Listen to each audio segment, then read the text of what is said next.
In addition to vehicles, we also have a new cycle of creatures called the Gearhulks. There's one for each color, and white's is none other than the Cataclysmic Gearhulk, which produces, well, a cataclysm, or something pretty darn close to it. Honestly, I don't think these things quite live up to the hype of the Titans, considering the Titans seemed pretty well balanced, considering they were all 6/6s, all had one ability and one triggered ability that triggered when it entered the battlefield or attacked. The only thing these Gearhulks have in common is a triggered ability that happens when they enter the battlefield, but aside from that, they seem kind of unbalanced. Although a Cataclysm on a creature is pretty sweet. While we once were having 5/5 angels with flying and lifelink for 5 mana, we now kind of seem to have taken a step down, as the Angel of Invention seems like it could potentially be a fairly large creature with lifelink, but it's, well, kind of lacks the power. Don't get me wrong, I feel like this thing will be another additional lord if used in the right context, if you have a lot of artifacts or the ability to generate a lot of little creatures.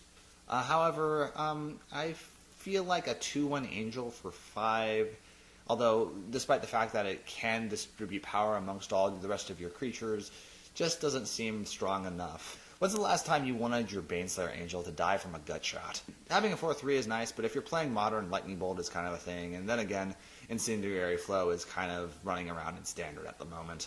Despite the fact that 3/2s for 1 usually are very few and far in between and are usually quite powerful, I seriously doubt that Toolcraft Exemplar will likely see play in Affinity decks in Modern. Maybe for something for Standard, but I feel like there's just so many better things in Affinity and in Modern that you could play. Cranioplating for 1. I feel like this just doesn't really cut it, and it just feels like, due to the fact that Affinity needs to run on so many artifact synergies, this is just kind of out of place in that deck.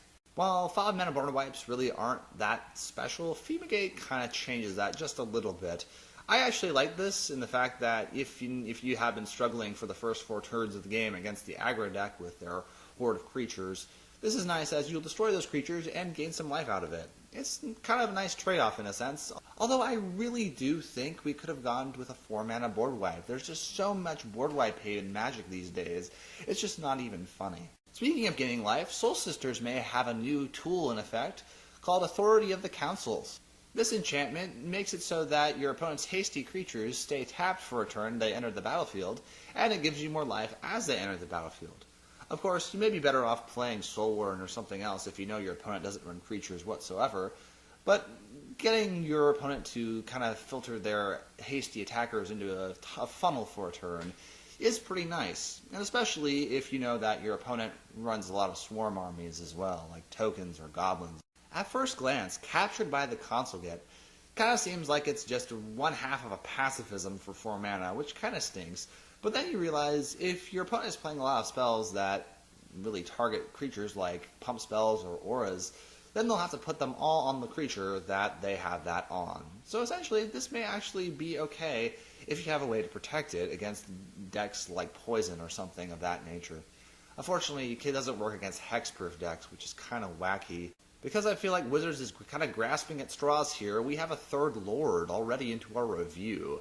If you know that you're going to be running lots of little artifacts again, or even more so, I just feel like this is just kind of recycled in a sense. Are we really just grasping at so many straws? Seriously, if you love little artifacts and servers and Thopters, I really feel like this will see play. Granted, there are all these lords. I really feel like Wizards is pushing tribal servos and Thopters to be a thing, given the fact that there's the Foundry Chieftain, this guy. There's 2, 3 cost lords in this set.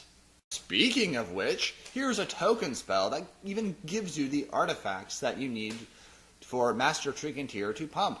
It even works as a nice alternative to some spells for a tokens deck in Modern, but even so, I feel like this will likely see play if these decks that run lots of little artifact lords do become a thing. One neat thing about this set is there are a lot of neat enter the battlefield effects which give you energy counters. If you ever need energy counters or a way to generate energy counters, these cards will likely see play if they ever become a thing. The odds of that, I don't really know. I feel like in Standard it definitely will likely see some play or something will happen from these, but outside of that, it's kind of iffy unless you really want to work on some synergy around that, which I do think will be possible. Honestly, I'm kind of shocked that a card like Refurbish hasn't been created ever in the history of Magic. We've had cards like Zombify, which return creatures from the graveyard to the battlefield, but Refurbish I actually like a lot, considering that you can either return your Mindslaver or your Wormcoil Engine back from the graveyard to play. Oh, fun times. Since cards like Vines the Vastwood have seen some play in Effect decks, it might make some sense that a card like Built to Last may see some play in Affinity decks for Modern. Having an ability to counter a destroy a target creature or some other sort of way to destroy creatures while playing Affinity will be nice, as you can keep your big fat Arcbound Ravager and not have to worry about, well, it going down the toilet and not having anything to put counters on after that. Because Natural State apparently wasn't pushed hard enough, we now have Fragmentize, which now gets 1 mana cost higher. Personally, I feel like this will probably see some play if some decks need an efficient removal spell in Constructed Magic for another artifact or enchantment hate spell, but honestly, I would stick with a spell that has no gimmicks whatsoever unless you're in a race to get there. If you need more servos, you can use the Visionary Augmenteer to even get more. Like I say, this will just come in handy when you run that triple Lord deck or double Lord deck. Sadly, we don't really have too many exciting reprints for White. We do have Pressure Point, which I think a lot of people were really hyped up about when it was first spoiled, and I believe Fate Reforged. But really, it's not super exciting. Mainly, I think just because it doesn't really sustain enough resistance to put back your opponent's assault if they decide to go early. You know, honestly, I feel like white cards in the set were a little bit downplayed, and I feel like they could have been a lot stronger. However, some good news is that if you somehow can give this camel power, you can make it crew your vehicles just like Camel Joe.